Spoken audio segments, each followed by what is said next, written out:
మరి నుంచోటానికి కూడా అరకత లేని వారిని పెంట కుప్పల మీద నుంచి దీనులను లేవనెత్తాడనమాట దేవుడు.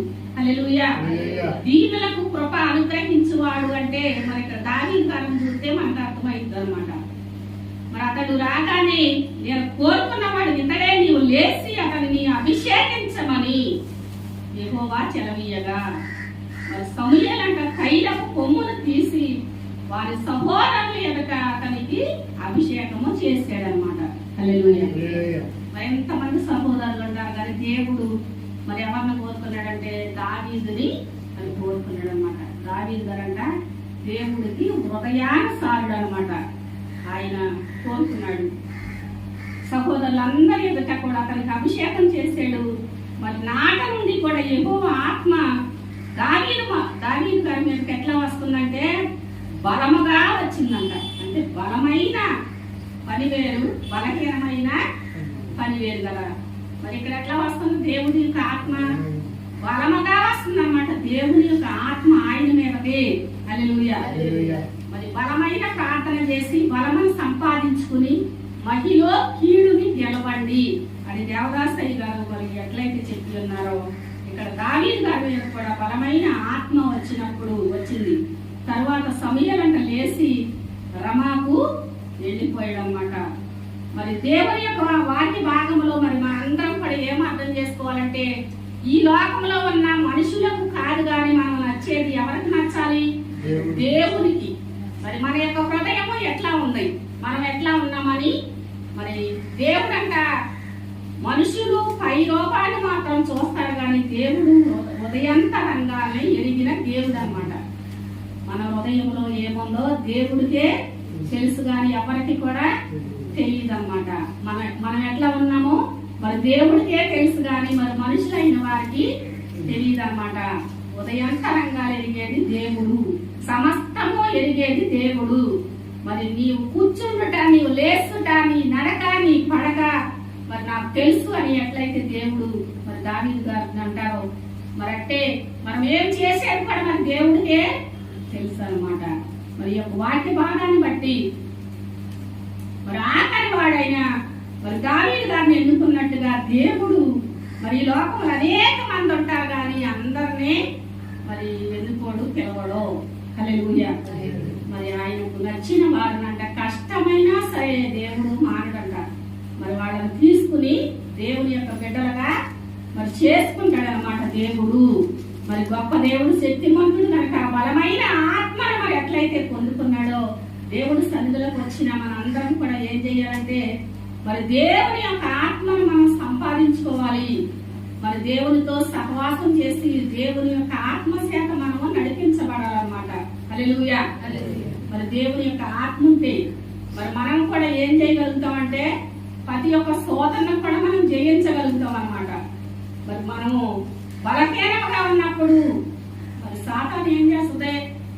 మరి అది వచ్చి అది చేసే పని చేసి వెళ్ళిపోతాం అన్నమాట. హల్లెలూయా. మరి యొక్క ఆత్మ శాఖ, దేవుని యొక్క ఆత్మ ఎవరైతే సంపాదించుకుంటారో ఆ యొక్క ఆత్మ శాఖ మరి శరీర క్రియలను మరి నశింప చేస్తుంది అన్నమాట దేవుని యొక్క ఆత్మ. హల్లెలూయా. మరి యొక్క ఆత్మ మరి మనం కూడా సంపాదించుకోవాలని దేవా ఇదిగో ఈ ఆత్మ శాఖ మరి మమ్మల్ని నడిపించు తండ్రి అని మనం కూడా దేవుణ్ణి అడగాలన్నమాట. ఈ బలమైన ఆత్మను మనం కూడా సంపాదించుకోవాలి, దేవుణ్ణి మనం సంపాదించుకోవాలి. ఆయన మన యొక్క హృదయంలో మనం చేర్చుకోవాలి, మన యొక్క గృహంలోకి మన బిడ్డల్లోకి మనం చేర్చుకోవాలి. తండ్రి దేవారమ్మంటే మరి దేవ కనబడమంటే దేవవాక్కు వినపడు నీకు అన్నాడు దేవదాసయ్య గారు. మరి దేవా కనపడమని మనం అడగాలి. మనం దేవుణ్ణి మరి కోరుకోవాలి. నా ఇంట్లోకి వచ్చి నివాసం చేయయ్యా, నా హృదయంలో నీవు ఉండయ్యా యేసు ప్రభు అని మనం అడిగినప్పుడు దేవుడు తప్పక మన యొక్క హృదయంలో నివాసం చేస్తాడు. మన బిడ్డల్లో మన కుటుంబంలోకి వస్తాడు, మన యొక్క స్థితిని మారుస్తాడు, మన బిడ్డల స్థితిని మారుస్తాడు దేవుడు యొక్క ఆత్మచేత. హల్లెలూయా. మరి రెండవదిగా అపోస్తల కార్యములు 3వ అధ్యాయము మరి 6వ వచనం చదువుకున్నాం.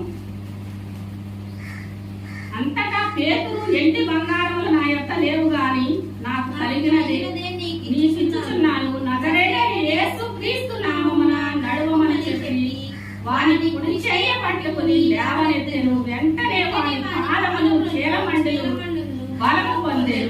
హల్లెలూయా. మరి యొక్క వాక్య భాగంలో ఏంటంటే పేతురు గారు యోహాను గారు మరి మనందరికీ తెలిసిన వాక్య భాగమే. పగల 3 గంటలకు ప్రార్థన కాలమున పేతురు యోహాను దేవాలయమునకు ఎక్కి వెళుచు ఉండగా అక్కడ ఉన్నాడనమాట. పుట్టినది కుంటివాడైన ఒక కుంటి అబ్బాయి అన్నమాట. మరి అప్పుడు ఆ శృంగారం అనే దేవాలయం అంతట భిక్ష పడుకోవటానికి ప్రతిరోజు కూడా మరి ఎవరో ఒకళ్ళు తీసుకుని వెళ్ళి మరి అక్కడ ఆయన్ని కూర్చోబెడతారనమాట. హల్లెలూయా. మరి అప్పుడు పేతురు గారు యోహాను గారు ఆ దైవ సన్నిధిలోకి వెళ్ళించి ఉన్నప్పుడు ఏమంటున్నారంటే మరి ఏమైనా భిక్షము అంటే వాళ్ళు ఏమైనా నాకు ఇస్తారేమో అని ఏం చేస్తున్నాడంటే ఈ కుంటి అబ్బాయి మరి ఆడ వైపు చూస్తున్నాడు అనమాట. హల్లెలూయా. మరి మనకు కూడా ఒక యజమానురాలు ఉంటేనంట మరి దాసి ఏం చేస్తుందంటే మరి ఆ యజమానురాలు తట్టు చూస్తుందంట. ఎందుకని ఏమైనా పెడతేమో అని. హల్లెలూయా. ఇప్పుడంటే ఇక్కడ ఏం చేస్తున్నాడు అడుక్కునే అబ్బాయి మరి ఏమైనా నాకు భిక్ష వేస్తాయేమో అని పేతురు గారి వైపు యోహాను గారి వైపు చూస్తున్నాడు అనమాట. అప్పుడు పేతురు అంటున్నాడు మరి ఏమంటున్నాడంటే ఎండి బంగారములు నా యొక్క లేవు గాని నాకు కలిగినదే నీకు ఇచ్చుచున్నానని నజరేయుడైన యేసు క్రీస్తు నామమున నడవమని చెబుతూ ఉన్నాడు అనమాట. హల్లెలూయా. ఏ నామములో చెప్తున్నాడు ఇక్కడ పేతురు గారు? మరి యేసు క్రీస్తు నామములో చెబుతూ ఉన్నాడు అనమాట. మరి మనమైన దేవుడు ప్రార్థన చేసినప్పుడు దేవుని యొక్క అధికారం బట్టి మరి మనం చేసినప్పుడు మరి ఆ యొక్క వ్యాధి కానీ లేకపోతే సాతాను కానీ ఏమవుతుందంటే దేవుని యొక్క నామములో ప్రార్థన చేస్తాం కాబట్టి మరి అప్పుడు విడుదల కలుగుతుంది అనమాట. హల్లెలూయా. ఏమంటాడు? ఎండి బంగారములు నా యొక్క లేవు గాని మరి నజరేయుడైన యేసు క్రీస్తు నామమున నడవమని చెప్పి వాడి కుడి చెయ్యి పట్టుకుని లేవనెత్తాడు అనమాట. వెంటనే వాడి మరి పాదముల చీలమండలు కూడా బలం పొందుకున్నాయి అన్నమాట. హల్లెలూయా. యేసు నామములో మరి ఏ జబ్బునైనాను యేసు నామము చెప్పి ఎగురగొట్టెదవని తెలుసునా. ఏ జబ్బునైనాను యేసు నామము చెప్పి ఎగురగొట్టెదవని తెలుసునా. భూజనులు సావంగా పోయి బహుదార పూసి పూని బ్రతికించెదవు తెలుసునా. పూని బ్రతికించెదవు తెలుసునా. పునరుద్ధానానిదియే తెలుసునా. క్రైస్తవ సంగమా తన కార్యములు చేయు కాలము వచ్చును తెలుసునా. క్రీస్తు ప్రభువుని ప్రియమూలంబుగా కీర్తి పొందునని తెలుసునా. కిటుకు ఎడగొట్టెదవు తెలుసునా. కీడు నోడించెదవు తెలుసునా. హల్లెలూయా. మరి ఇక్కడ మొదటిదిగా దావీదు గారి మీదకి బలమైన ఆత్మ వచ్చింది. రెండవదిగా యేసు క్రీస్తు నామమున లేచి నడిచాడు. మరి మూడవదిగా చూసుకున్నాం అన్నమాట యాకోబు రాసిన పత్రిక.